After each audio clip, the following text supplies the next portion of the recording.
Hey everyone, I hope everyone's good. Just a bit of a warning. Today's podcast is going to cover some pretty heavy subjects, including sexual violence and rape, and Giselle Pellico, and the CNN exposure of the Rape Academy. So it's a sensitive topic, so we didn't want to not tell you that that's what we're going to be talking about today. There are loads of lovely poems as well, but it's a deep and dark conversation that we try and muddle our way through. So just a bit of a warning for you. Okay, enjoy the show. This podcast contains an English accent that most of our Irish listeners will find offensive. Also, there may be some colourful language that you're going to find less offensive. Now, over to Ryan and Leon. Enjoy the podcast.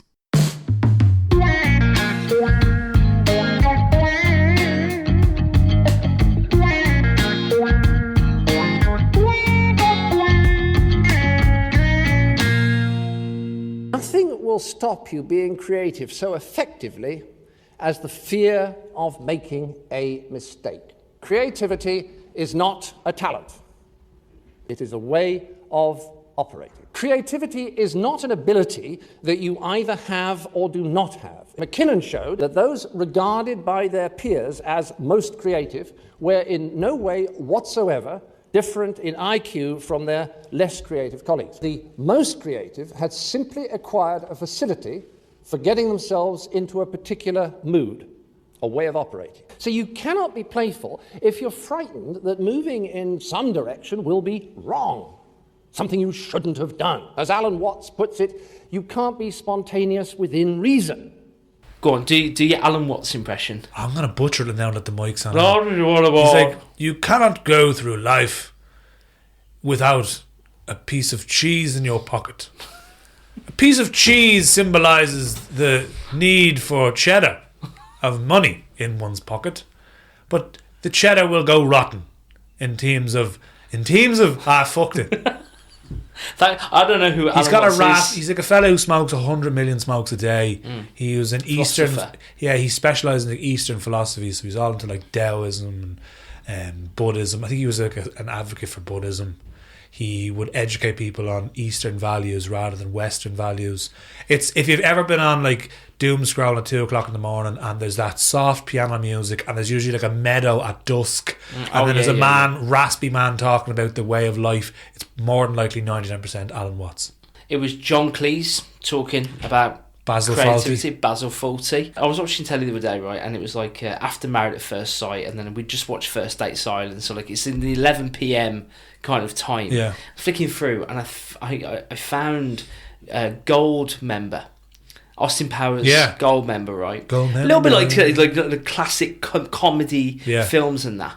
And I got to thinking, I was like, when was the last time I laughed as much as I am laughing at fucking Austin Powers and Fat Bastard and Gold member and Dr. Evil?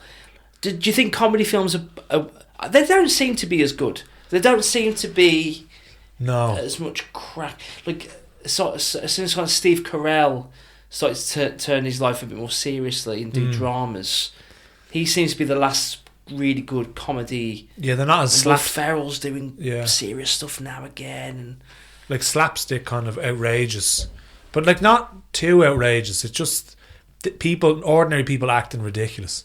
You know, in like We're the Millers. That was like one of the last. We Are the Millers. You know, Meet the Millers. Is it Meet the Millers? And it's like they go on a road trip. Jennifer Aniston's in it. I haven't watched it in a while, but I remember watching it. Like, this is fuck. Have you seen The Bear?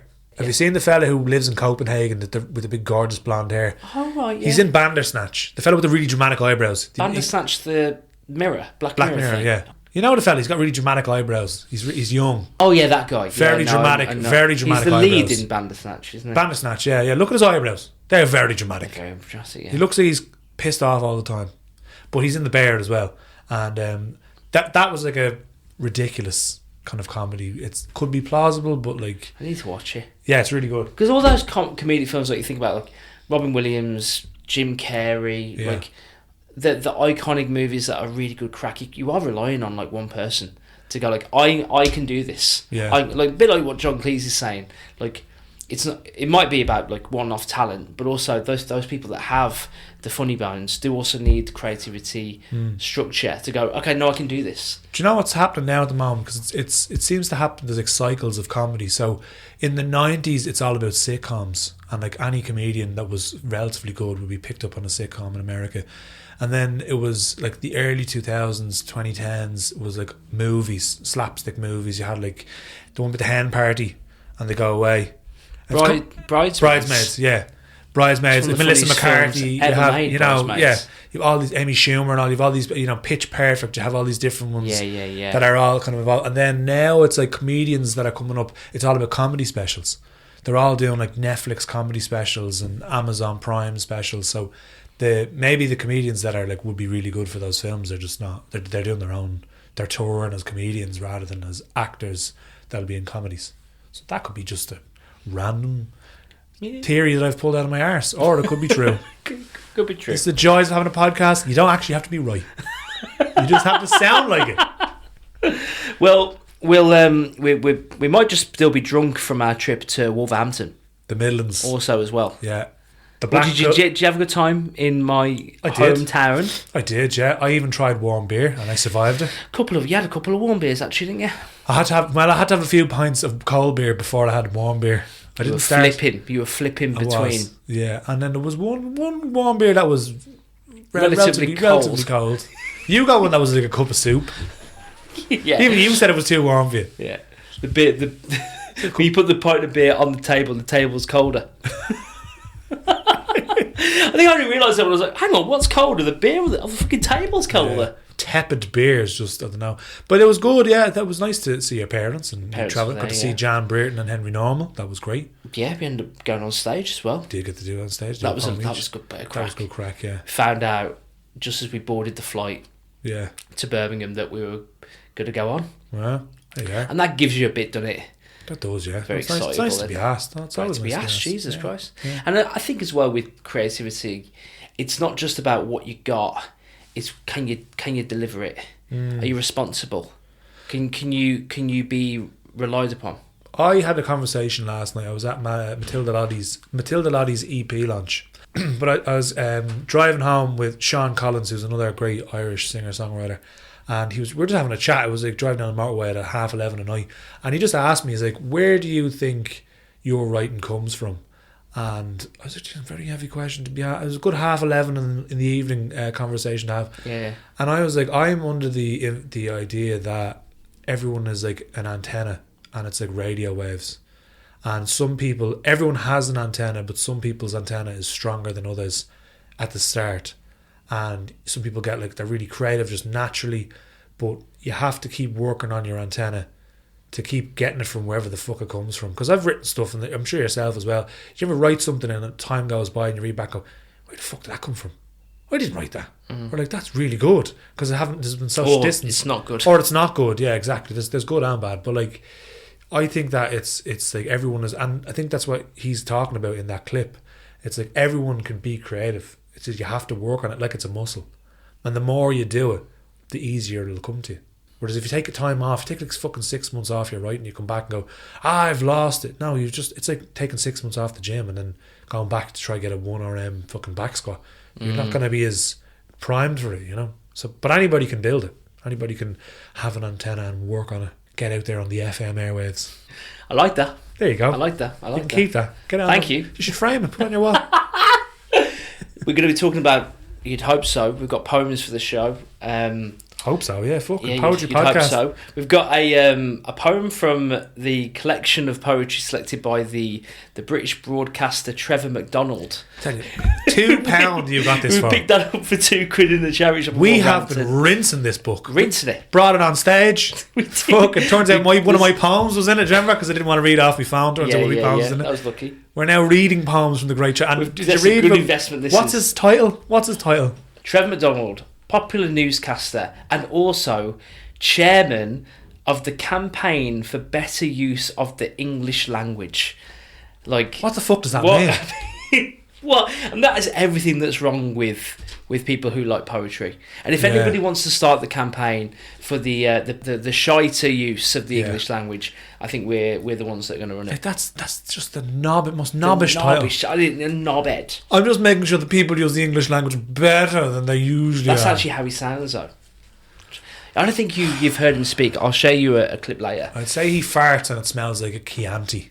On the show as well, we're also going to talk about the CNN expose on Rape Academy, which I only got clocked onto from Dara Fleming's podcast, and he was talking about it.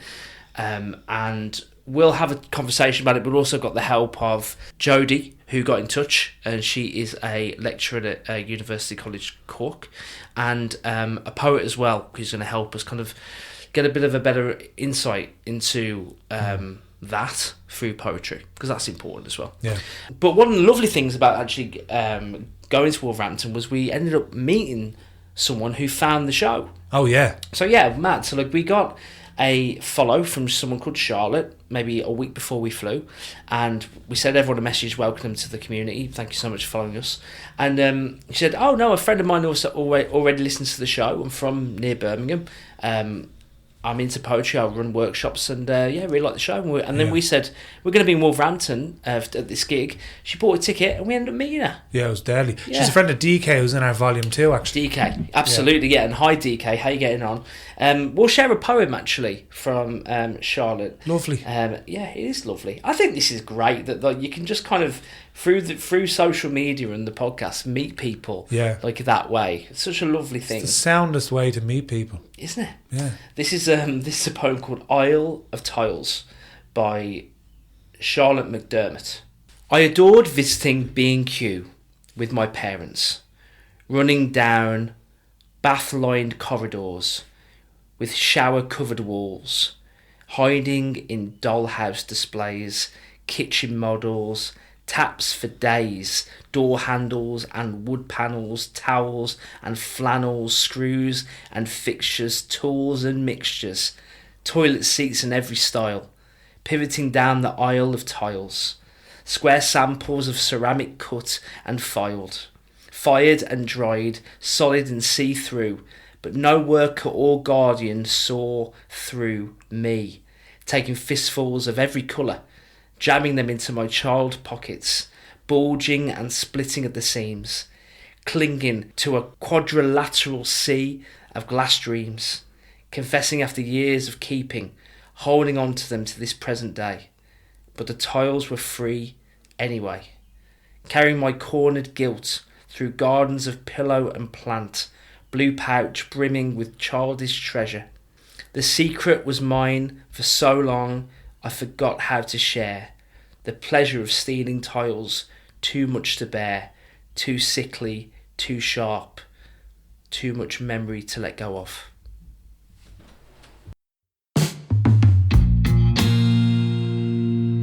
That was Isle of Tiles by the lovely Charlotte McDermott. Thanks, Charlotte. Yeah. I have to say, though, I still get pumped and excited to go to IKEA. And like, no, you can't tell me that whenever you go to IKEA, you don't pretend you live in the rooms. Living fake lives. Yeah. But you every go time to the living room and go like, oh, yeah. there's my chaise lounge over there. Every time I go to IKEA now, that song, remember the ad years ago? And you'll always find them in the kitchen at parties. Do you see that? And it's like IKEA, and he's like walking through like the house, but then it turns out it's all showrooms. Yeah, rings a bell. I can never go to IKEA and that not play in my head now. Do you know, actually, when I was living in the Canaries, I visited IKEA to get stuff for the apartment, and you can buy beer in the restaurant for €1. Imagine Ballymun in the sun on a day like this. It is lovely today. And you can get beer for €1. They'd have to call the fucking army in. Yeah. There'd be car crashes every 30 seconds. They might already be there. They could be already there. Yeah. Selling fucking cheap beer in the sun. Oh, and a hot dog. And a hot dog. Some lingonberries to go with it as well. You know, the jam. 99 for 50 cents. It's handy that kids do get entertained with trips like to B&Q and bloody whatever it fucking is, Harrods and shite like that, because like kids are a head wreck. They are. So then they need that creativity to go, I'm going to go, yeah, okay. One of my favourite memories, you know, like the carpet shops, where they'd have them on the rolls. Yeah. And they'd have big, huge rolls, and they'd usually have them like one roll at the bottom, and then they kind of go up, and there's a middle roll, and there's a top roll, and you can kind of move them and pull them. I remember being like kids, and you know, they usually, like, me and my cousins or something, would be brought just for whatever reason to like Des Kelly's or something like that. That would have, you'd have like the carpet shop, and they'd be like, "Don't touch that," and you'd be like, "Okay, yeah," but they're just gonna fuck off and leave you there for 20. And we'd like get in through the rolls, and be like, "Oh, I'm being flattened." Yeah, and you feel like a pasta sheet going through, like, "Oh no," and then you'd be like holding on to it, and they'd be spinning you around. It'd be amazing because you didn't have anything to like distract you other than yourselves and big giant carpet rolls. Really enjoyed that part. Actually, lovely little start to the show. Definitely, yeah. The next thing I want to cover actually was, so for my birthday, Leanne got me a book called Strumpett City. So I've always heard it talked about through like the older people, like my mum and dad would have talked about it, or like Rashers, Tierney, all the characters, they'd all know about them. I'd never really read it, but Leanne got me a copy of it and I started reading it. So I'm like about 250 pages in now at this stage, and it's actually incredible. It follows a narrative of several different characters over the course of 7 years. So it's like a Tolstoy novel almost. They said it's like the Irish version of Tolstoy, where Tolstoy would write these big epics that would cover like St. Petersburg over the course of 4 years, and it'd be all different people and whatever. Whereas like usually with like the likes of Joyce or something, they'd cover like a singular character or like a couple or a day, isn't it? or like a moments kind of. They wouldn't cover like a grand omnipotent kind of and then like you'll see like in the book it's so good because the characters interact with each other. So like it would be like Mrs. Bradshaw's this like well-to-do woman who lives in Kingstown, which I think is now Dunleary. She lives in this big fucking grand house, and she passes this like horrible down and out character that what she sees like this ragged man with a beard, and he's gone along with the dog, and he looks her go down now, but it turns out it's actually Rashers Tierney, and then it'll skip to like his version of the story. What she sees is this hot, but it's actually him and he's talking. So it's really, really good. It's a fucking masterpiece, to be honest. I'm really loving it already. But there's a passage in it that I wanted to read out. So this is about one character in it who's an aging housekeeper who is kind of towards the end of her life and was in love when she was young and never married. And her whole life was servitude, falls on poor health, ends up in a workhouse, and this is her last few days of life in this destitute workhouse. So, for brief moments over an endless day, it was the iron end piece of a bed, the rough boards of the ward, a nurse, an old woman in a shapeless grey dress. It was a face filling the whole of the visible, bending. But for long periods it was the laneway at home, winding between ash and sycamore, with blue sky and white cloud above the branches of trees. So dizzily bright that when you stared too long it all swung upside down and you fell in. In the house it was evening, with shadows already in the corners and the fire burning high on the hearth. You took food on a tray to the loft, where among sacks and oddments 2 bearded faces turned towards you when you entered. They took the food and said thank you in very good voices indeed. Once, one of them, the younger one, who was very manly and handsome, said, "How old are you, sir?" 17, sir. "You mustn't call me sir, I'm only 20. Do you think we will escape?" "I pray for it. I keep praying. You're very kind, sir. And you're terribly pretty." "No, indeed. But yes, Sarah, I hope you don't mind me saying so." "I don't mind." "Why would you mind?" "It was forward, but not when a young man was about to be captured and to die, maybe. Not then.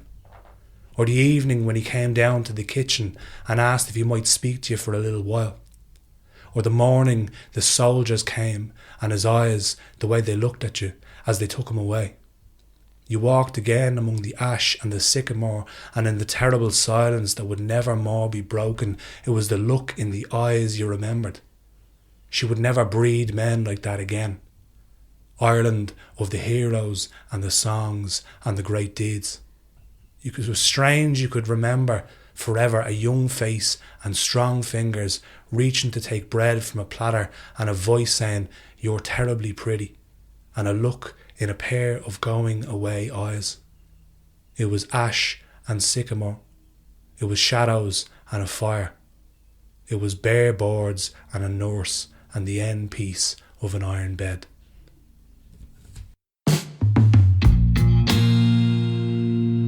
That was a section from Strumpett City by James Plunkett. Reminded me, and again, I don't know if you're going to connect these two dots. Have you ever seen the film The Banshees of Inisherin? Yeah.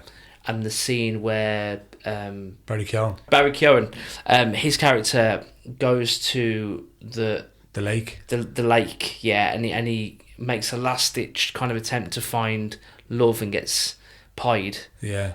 And then says something like, well, that's that dream gone. Yeah. There goes that dream. Yeah. And then the next day he kills himself. It just made me kind of think about the devastation of connection when there's nothing around. Yeah.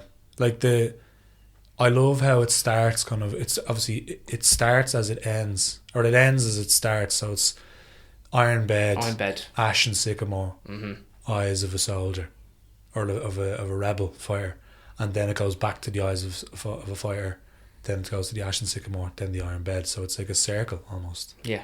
And like it's just, and it's kind of how your mind remembers things, where it's just flashes of images of certain things. It could be peace, it could be like someone's hands, it could be the look in someone's eyes. You know, you might not remember the voice, but you'll remember what their expression was. Kind of flashes. It was just I hear what you're saying. Yeah. It really kind of and like throughout the book, it kind of vaguely mentions what happened with her and the soldier, and she's kind of, oh well, you know, something happened when I was younger, but I just kind of gave up on love after that.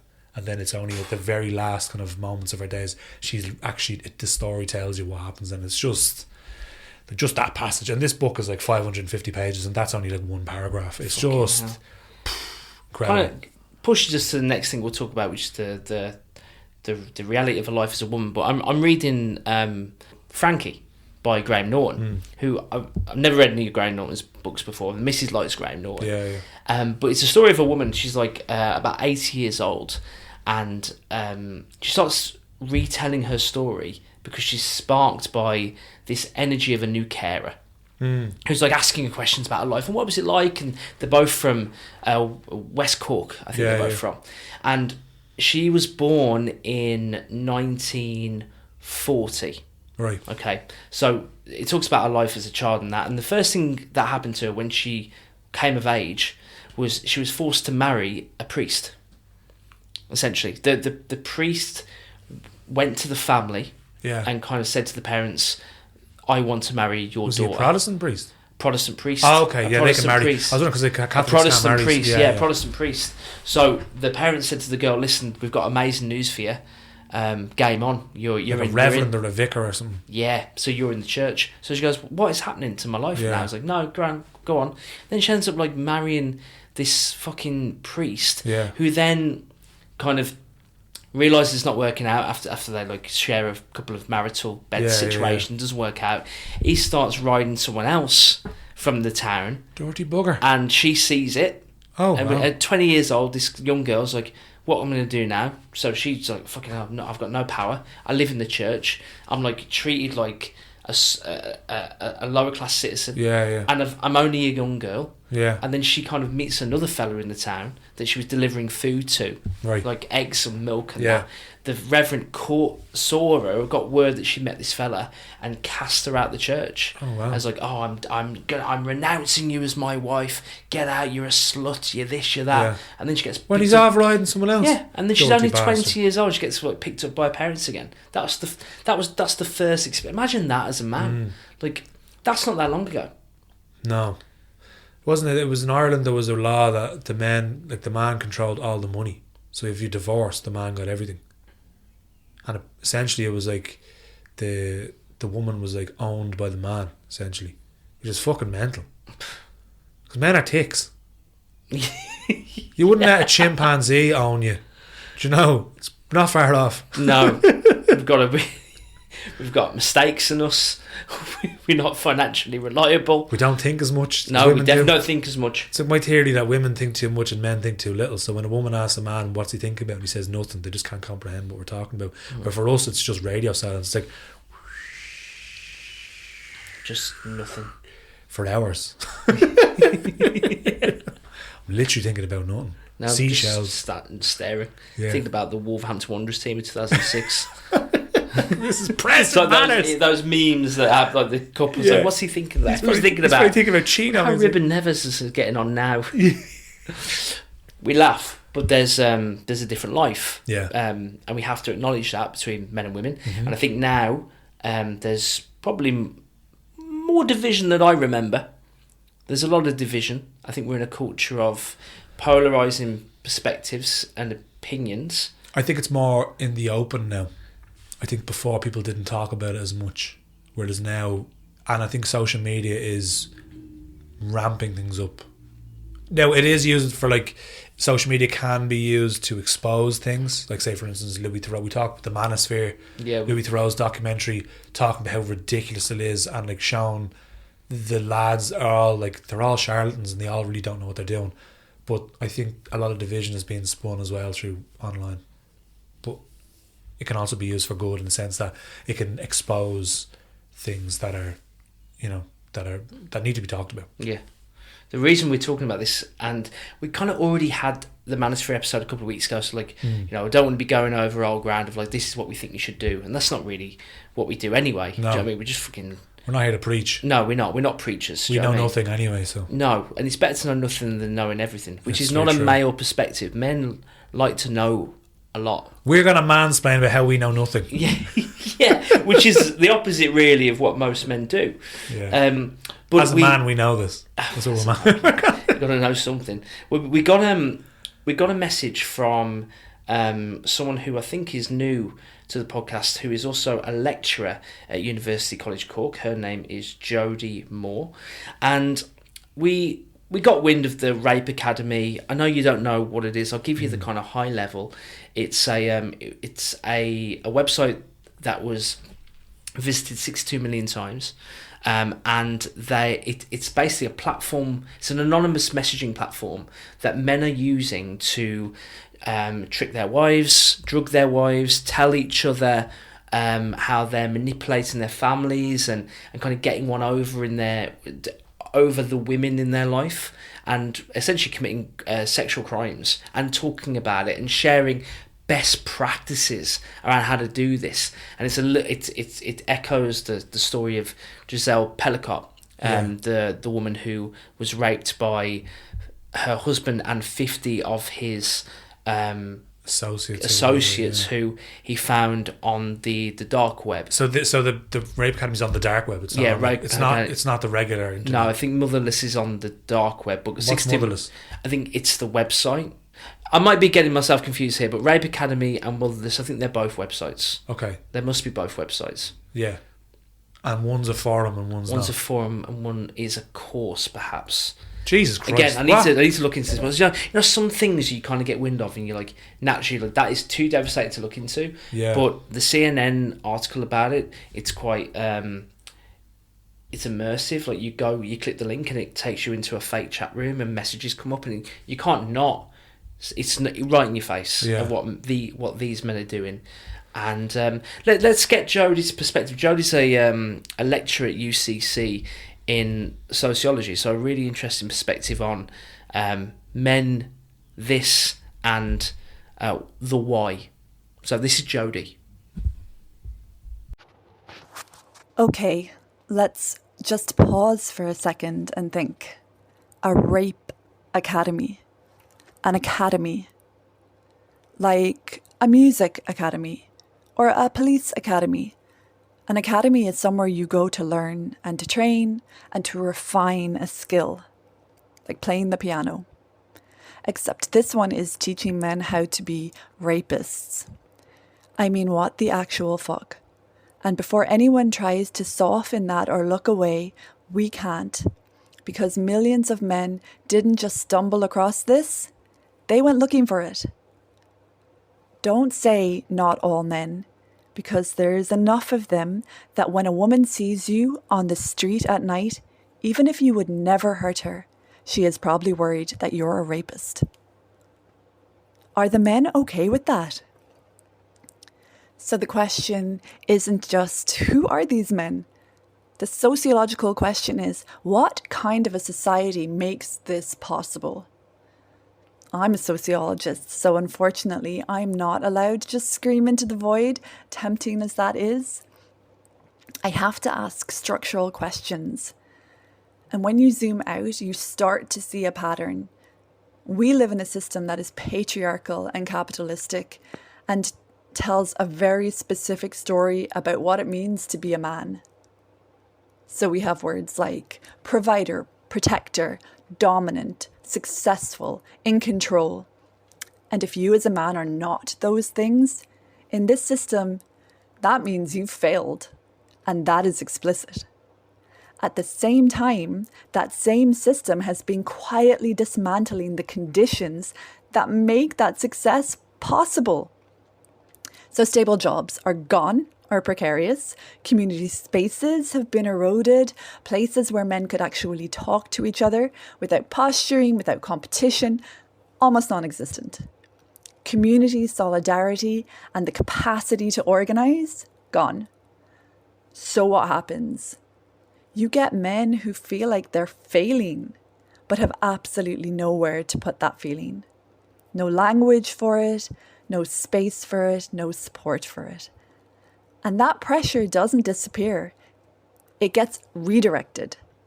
Instead of asking, what is the system doing to me? The question becomes, who can I blame? And far too often, the answer becomes women. You see this clearly in the Louis Theroux Inside the Manosphere documentary.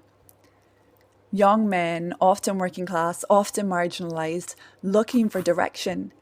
And what they are being told by these manosphere guys is that success comes from dominating women, controlling them and manipulating them.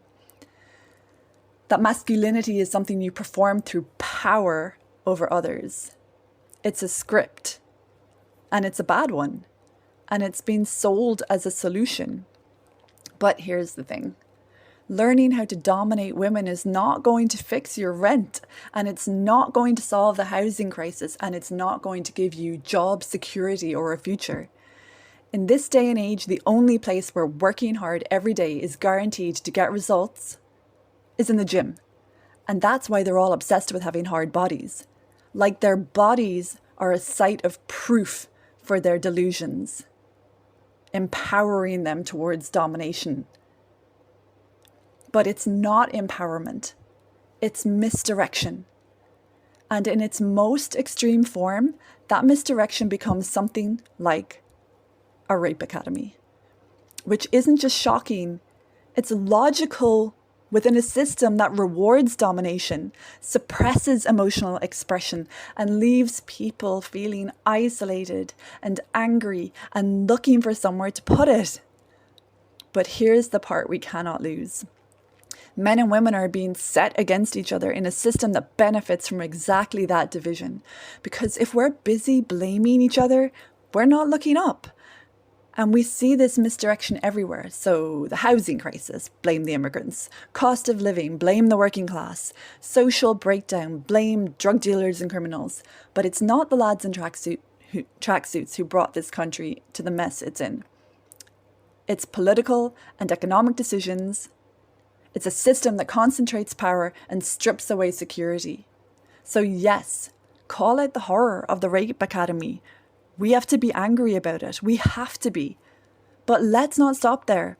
Let's place the critique where it belongs. Because if we want a world where women are safe, where men aren't drowning in silence, where relationships are built on care and love instead of control, then we don't just need better performances of masculinity, we need better systems. And we, women and men, build those systems together, shoulder to shoulder, out of a place of love for each other. And that is what we need.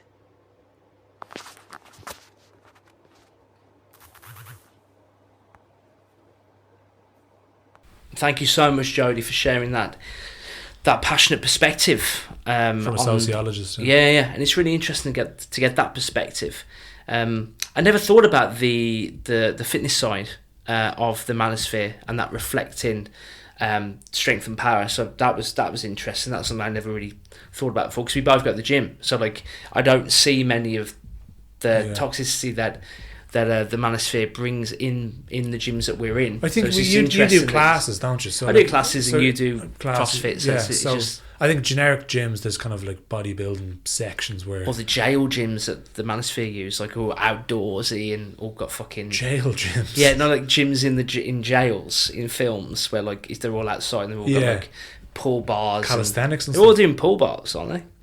Could be, yeah. I don't spend time around there, so I don't know. I don't spend. I suppose it's like bodybuilding. There's a lot of documentaries into bodybuilding. It's like there's bodybuilding is a form of dysmorphia where rather than being anorexic, it's the opposite. It's like you have to be bigger and bigger and bigger and their self-worth is caused by how big they are is how much they value themselves. The bigger they are, the more their self-worth grows. That's sick. Which is like, but that's the same on the opposite end. If you have anorexia, the smaller they are, the better they feel, but it can cause you to die, which is the same thing with why a lot of bodybuilders die in their 40s and 50s, because it enlarges your heart if you're on steroids or growth hormones, and it can cause you to have massive heart attacks, which anorexia can cause you to have organ failure, which is happening. So, but interesting. Well, from a personal perspective, I just think like you have to look inside, don't you? Sometimes, like what I don't see enough of is maybe what saves you. What are the things that save you from the pitfalls of toxicity and being anti-feminist and being really critical about the feminist movements and being like, you know, fucking really rigid in your patriarchal perspectives. I think it's a lack of curiosity. I think that's what it is. I think a lot of us have, not us, but like people, men, there's not enough wanting to get in with the groups that they don't understand. So like, I've always felt that if there's a group that are different to me, you join them. Go and hang out with them. Go and have female friends. Go and seek them out. Like, same with different like cultures. Like, I'm from Wolverhampton, where like, you know, big ethnic minority city. So like, what you don't do is you stay in your house and hang around people who look like you. Go and spend time with people that don't look like you. Go and hang around with the Indians. Go and hang with the Jamaicans. You were telling me the story about your football years in the park with all the Indians. Yeah, and like in the park when I was a kid, there was a football match that always took place every Sunday, and it was the Indian community all getting together to play football. And me and the lads, we would just like go up and like, "Uncle, can we have a game? Can we have a game?" We're on about 15. Yeah, come on, have a game. So you're kind of breaking barriers that don't really exist. And I think curiosity for me has always put me on the right path. Now listen, something that also needs to be shared, and I think this is true. Most men will go through a period of, I won't say toxic masculinity, but just getting it wrong. Getting it wrong with women and the opposite sex, especially when you're younger, over-objectifying, sexualising, lad chat behaviour, being an arsehole. I do think that is something that's very hard to shift in culture, because you grow up in a world where porn's everywhere, you don't know any women, especially if you're in Ireland where like the schools aren't mixed. So like I imagine that being quite difficult. So there are a lot of mixed schools, but there are some boys and some girls schools. Yeah, but there's more than that in Ireland and England, is what I'm saying. Okay. So I think when you grow into your 20s, that's the opportunity to kind of work that out. And you do have to watch yourself. I mean, you have to be your own Jiminy Cricket a little bit as well with the mistakes that you're making. But it's like getting familiar with groups that you're unfamiliar with. So like if you're having, say, your past games as a teenager with all the Indian lads and the football, they're all fucking sound, and they're all not from my cultural background, so therefore it would make you, you're not going to run off and be a massive racist now, because it'll be, you realise people from different cultures are really sound as well. So you go, all the shite that's been spouted online about different minorities and stuff, it's not true. But again, like that, if you like, I was blessed to have a lot of female friends as a teenager. So when you have a lot of friends that you cared about that are of the opposite sex, you tend to treat them better because they're your mates. You're not objectifying them because you're like, well, these are people that I don't have any kind of romantic involvement with, but they're my friends, I value them, and then you tend to treat a lot of women better. But that again, it's like it's not a protective shield, but it does fucking help. Like, it definitely does. Really helps. If you start being an absolute arsehole to Irish women in groups, if you pick on one of them and are mean, they will turn on you very quickly, in a good sense, that like they will come together and be like, hang on, what the fuck did you say? So if you're a teenager and you're testing the boundaries, because I think as a teenager you test your parents' boundaries, your teachers' boundaries, other groups' boundaries, and if you do that in front of a group of girls and try to be, I'm trying to be a show off and act like, they will fucking call you out on it very quickly. And it's a great way to learn, I suppose. But if you're nowadays with younger groups of men, because a lot of people spend more time online and the algorithm is only showing you what you want, you can justify any behaviour, man. It's just, you're in an echo chamber. Of course you are. You're not being tested and being like, if you say things to a group of lads online when you're playing PlayStation, they're not going to go, well, hang on a second, you said something really rude about a woman there. They're going to be like, oh, because unfortunately it's easier to do that. It's easier to just laugh along with it than to challenge someone, and especially because it's not face to face. Whereas if you're out in the real world and you're out with people that from different groups, and if you're in a group of a lot of ethnic minorities and you start being a little bit racist, they're going to tell you very quickly that you're acting a little bit racist. Yeah. If you're in a group with a lot of women and you start acting a bit misogynistic, they're going to tell you you're a bit misogynistic. So it's just get out into the fucking real world and stop spending so much time online. Yeah. And I think that like my only, like the way I see it is, I have a lot of friends now that are having children. I hope one day to have children. My biggest thing would be that I would teach as like Dara Fleming's poem, if I had boys, they'd be dangerous men. You need to control what you can. Obviously, if you see a group of men being fucking ridiculous, or people that you know, call them out on it, of course. But like, it starts in the home. If you have children, teach your children to be good people, and grow the next generation to be good people. And don't think, they're just they're inside, they're safe.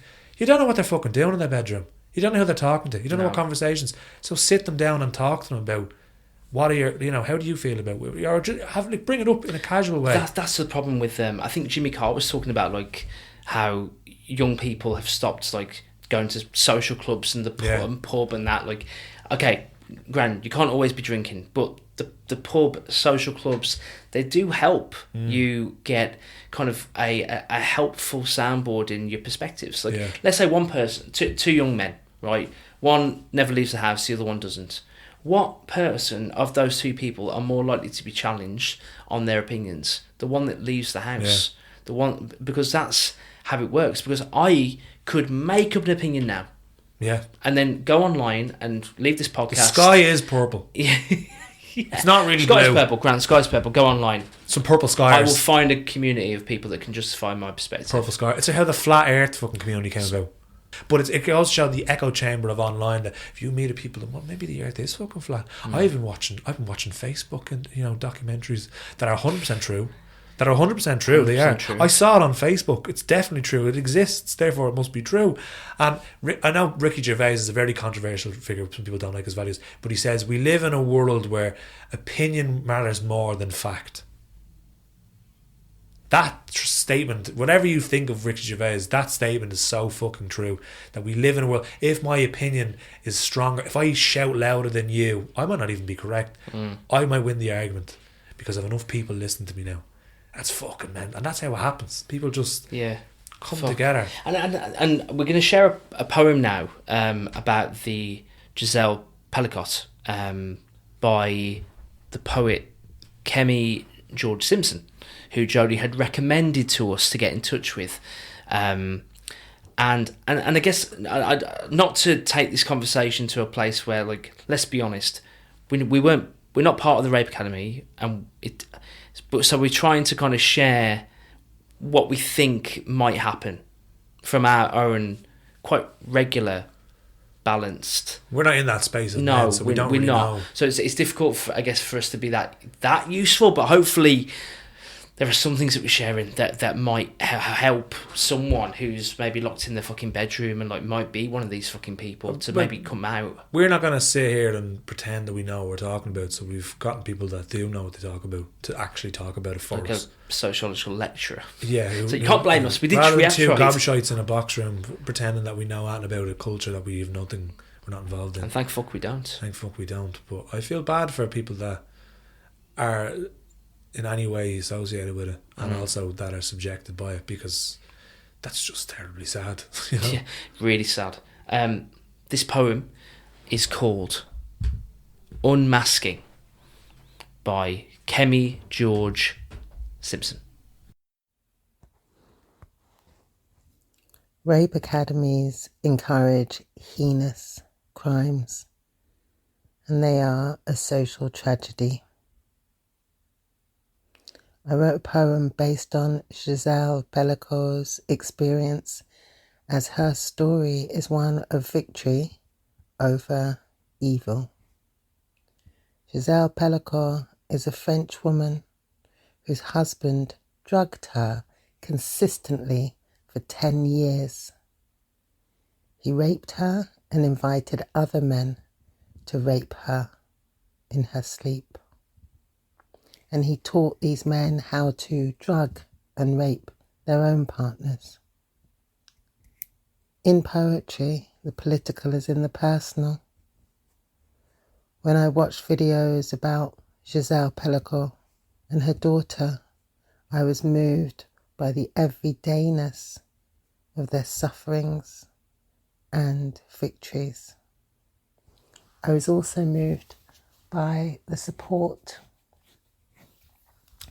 that she had from campaigners every day through her trial, and they were shouting, "Every woman is Giselle Pellico."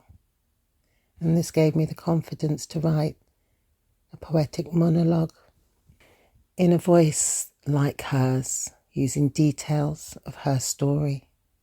In the poem, I have taken one of the names of the 51 men who were convicted for her rape and chemical submission.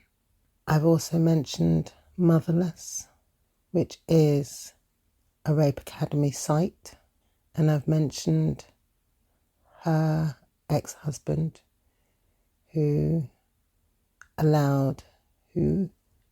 orchestrated these crimes against her, Dominique Pellico. Unmasking. I saw 2 of them without face masks. Were there more? Each had to watch their video, then publicly testify about their hands on my body, why they were hard while I was floppy. Simone Mecanese from down the road couldn't hide behind the bonjour and croissants. Our kids called him the good neighbour. The court called him an abuser and gave him 9 years. Before the women in the supermarket prosecuted Dominique Pellico for upskirting, my bleeding and the infection was confirmed by the gynecologist. Antibiotics were prescribed. Dominique would remind me to take them. He always knew where I'd forgotten my keys, a remedy for every malady he had caused. The blackouts have stopped. I'm driving now. I was a shadow, unable to grip a steering wheel. Not all men drug women into submission. Are we just sleepwalking honey dolls if we cannot work, vote, or drive? My bleeding has dried up, but there were 62 million visits to Motherless, which means that the infection is rife.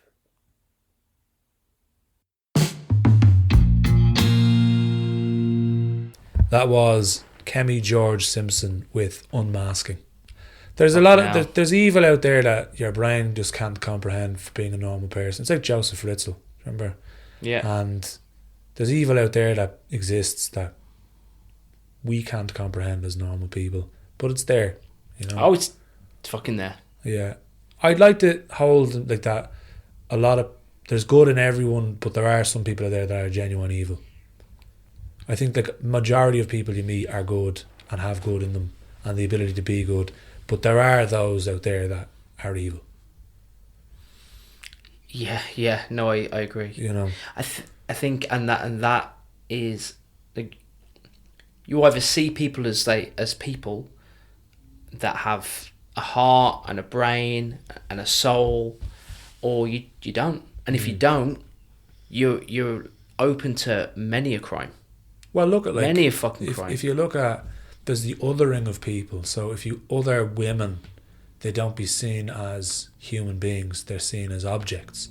And it's like if you look at culture in the 1920s of, say, Nosferatu, say for instance, 1920s, it was, have you ever seen Nosferatu? Yeah, the Dracula. The Dracula rip-off, basically.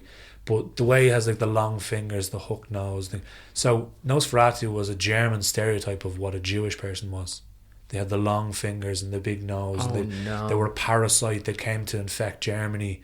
And that would be like, and it was a German-made film, so it was like the stereotypes of what it is. But it was the othering of the Jewish people that led to the Holocaust. So horrible things happen when you other people. And that's what happens with immigrants. If you other immigrants, horrible things happen, like ICE in America. If you other women, then horrible things will happen to women. But if you eventually break down the othering and start to see everybody as, we're all in this together, we're all part of it. Like one of the, Artemis, the moon mission?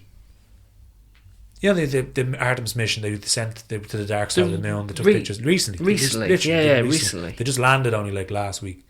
So there's a thing that astronauts get, and I think I'll have to double check what it's called. I think it's the blue sky, something. Basically what happens to astronauts is when they leave the Earth, an effect takes over every astronaut that has left the atmosphere and looks back and sees that we are all one. We're a tiny, tiny, tiny, tiny dot in a massive universe. And for someone to say like, this country is better than this country and we're all part of the same thing. This tiny little blue pearl in space, and they get overcome by this like massive realization. Come back with a different worldview. We're all one, and if only we could send fucking everyone to space to see this for one moment and put them back in, because I think the world would be a lot better place once you realise that we're all part of this together, we're all part of this experience. But if you start thinking like, I am me, but you're not the same as me, we are different, you can do things to objects, but you can't do things to others, to people that you care about, to people that are actually, it's just, I think with that poem, like it's very, very heavy themes that need, and conversations that need to be had, but like poetry is powerful that it can put things in a certain way for people to, you can speak of the horrors, but through the medium of poetry. It just shows how versatile the medium is, that you can talk about funny themes, really sad themes, really hard themes, and hope as well, and it's why poetry is so important. Yeah, 100%, man. Absolutely agree with you. And I think if you read poetry, I think as well, and again, like, if you read anyway, you're helping yourself. Yeah. We are preaching to the converted here of doing a poetry podcast, but saying that like poetry is a great remedy for becoming a better person. And if we were to prescribe poetry and you read different because it's like a micro perspective of what someone is feeling. If you read a lot of poetry, you tend to be a bit more you have more of a perspective on things. Yeah, you got a wider perspective. You're literally jumping into someone else's shoes. Literally for a moment. Like. Yeah, so read poems. It's difficult to transition from such a we'll try. It's hard conversation. But we are two gobshites trying to understand something like that. That's completely foreign to us because we are men. We're also foreign to the way it is to be a woman. We're like, like Anna D is a great poem about Doc Martens, and it's like how walking home in a Doc Martens and you feel safe because they're these big heavy shoes that if you were to be attacked, you'd be, you'd have your Doc Martens and you'd to kick them away and keep them safe. But like majority of domestic violence happens when your shoes are off because they're at home. Huh. And like it's, you're not wearing a Doc Martens. We will find that for next week. Not to keep the conversation too heavy for 2 episodes, but we should share that. That sounds amazing. It's a powerful piece, and but it's like a perspective that I'd never have because I don't need to worry about I do feel more solid as well in my Doc Martens, but like I don't do it because I feel I'm going to be attacked. I just feel like these are big clunky shoes, and you feel a little bit taller, which is always nice. But like it's but what you said there is like, let's fucking appreciate that it's not the same life experience. No, I mean there's lots of similarities. Yeah, we both like the movies of Hugh Grant. we're men and women. Do you know what I mean? But like, there's lots of differences. You know, There is and a we lot have of to be differences. fucking honest and go, this Yeah. experience of life is not the fucking same. It definitely isn't. Get curious about it. Okay, if you think that, grand. Don't shut that off. Don't shut the door behind you, as I like to say. Go out and get curious. I think you should be curious. I think there is there's a spectrum of curiosity. I think you can worry yourself to the point of like, because there is a lot of shit things in the world, and if you focus on every shit thing that ever existed in the world, you will go mental. But you should have perspective, just being a good person, and anyone in your immediate vicinities, you should, hold them to account if they start being a terrible person. And I think the more people that take that on, those people that are on those websites, their immediate family or their people that, if they knew about it, if your mother found out that you were on one of those websites, she'd be devastated. And if you knew so like, I think if a lot of people that visit those sites, like, the thing's called motherless, but everyone has a mother. You're not fucking fall out of a test tube or fall out of the sky. You can't. Motherless is a ridiculous concept, because it's like, I can't even think about who made that and why. Like, it's so dark. Fuck's sake. Cesspools of humanity. Like, but it's just read poems, be sound, don't be an arsehole, and treat everybody the way you'd like to be treated yourself. As my nanny says, as a strong woman, as a fucking strong woman says. Nice one, man. I need to read something from the favourite poems of Trevor McDonald there, because my heart is heavy. My heart is sore. So let's get a poem into us. We're gonna get a poem into us. Can you do the one from the guy with the weird name? Sorry, that's a little bit othery. Sorry. Hang on, as a banjo player myself, I find that very banjo something. His name is AB Banjo Paterson, and as a banjo player, I find that very fucking insulting. Listen, you can't say that's not a funny Don't name. other us banjo players, all right? And you know what, the great thing about this Trevor McDonald book, which we've been rinsing the £2 out of, it gives a little intro to AB Banjo Who's Paterson. AB Banjo? 1864 to 1941, just to let you know. Okay. Australians insist with good reason that the poems of Banjo Paterson are the equal in English literature of the work of Rudyard Kipling. Banjo was the pseudonym under which Paterson first came to public attention in The Bulletin in 1889. The rest, as they say, is history. Thanks for finishing. So that was coming. That was good at harmonising. Using in full measure the tradition of the Australian bush ballads, Paterson became the national poet of Australia. He wrote Waltzing Matilda. And also The Man from Snowy River, and became the authentic voice of the vast and forbidding Australian outback. His poetry is to be enjoyed for its bravado and style. I can't wait for this. This is called A Mountain Station. Great. By Banjo Paterson. Banjo Paterson. Sorry, I'm othering him. My apologies. Fucking accept him with open arms. I bought a run a while ago, on country rough and ridgy, where wallaroos and wombats grow, the upper Murrumbidgee. The grass is rather scant, it's true, but this a fair exchange is. The sheep can see a lovely view by climbing up the ranges. And She Oak Flat's the station's name. I'm not surprised at that, sirs. The oaks were there before I came, and I supplied the flat, sirs. A man would wonder how it's done, the stock so soon decreases. They sometimes tumble off the run and break themselves to pieces. Nice. I've tried to make expenses meet, but wasted all my labours. The sheep the dingoes didn't eat were stolen by the neighbours. They stole my pears, my native pears, those thrice convicted felons, and ravished from me unawares my crop of paddy melons. And sometimes under sunny skies, without an explanation, the Murrumbidgee used to rise and overflow the station. But this was caused, as now I know, when summer sunshine glowing had melted all Kiandra's snow and set the river going.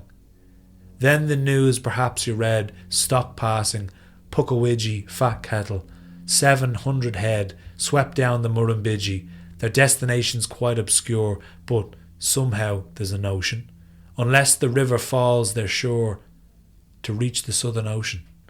So after that I'll give it best, no more with fate I'll battle, I'll let the river take the rest, for those were all my cattle. And with one comprehensive course, I close my brief narration, and advertise it in my verse, for sale, a mountain station.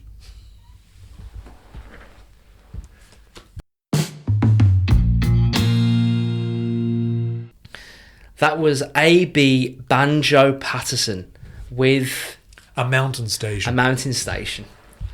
Put a smile on my face. Yeah. I enjoyed that. The versatility of poetry. Yeah. You know, it could be your own perspective, which is, I've never fucking set foot in the Australian outback.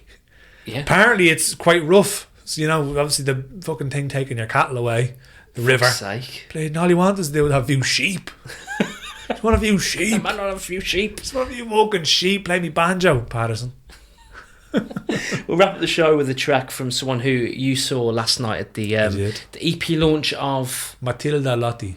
and we'll share a song from her next week. But this is Absence of Touch by the artist Sivine. Leon, thanks for your time. Always a pleasure, never a chore, Ryan Bay. See you next week. Ciao, ciao.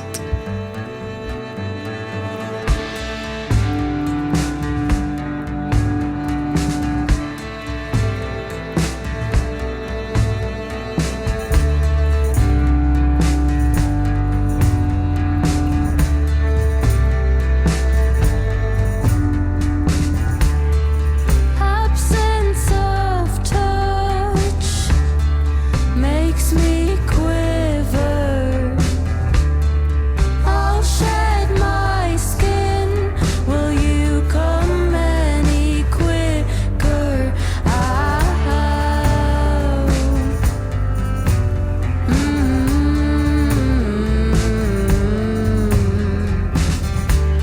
Oh, cycle so scripted. You come here, you are missing all that I've given to you.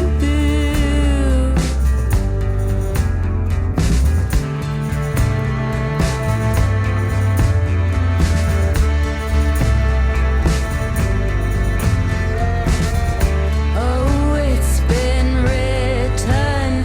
You come here, you are smitten until you've had enough of my love.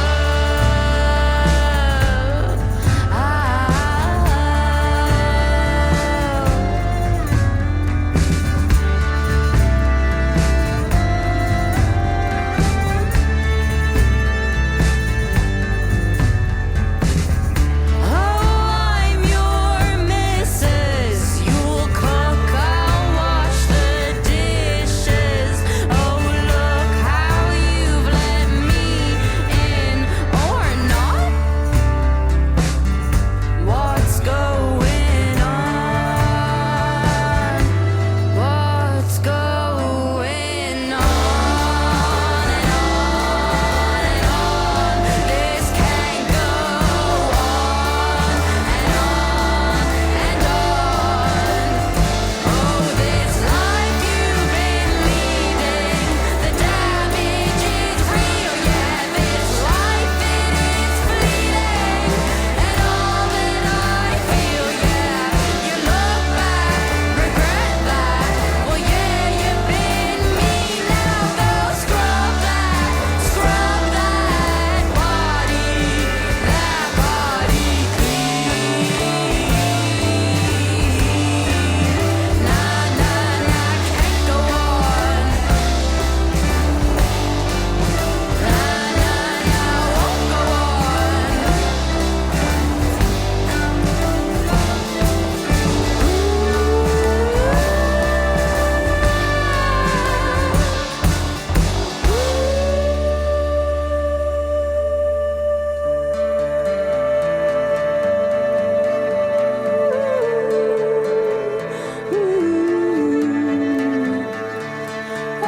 Absence of touch. Oh, it makes me quiver. Oh, I'll shed my skin. Will you come any quicker?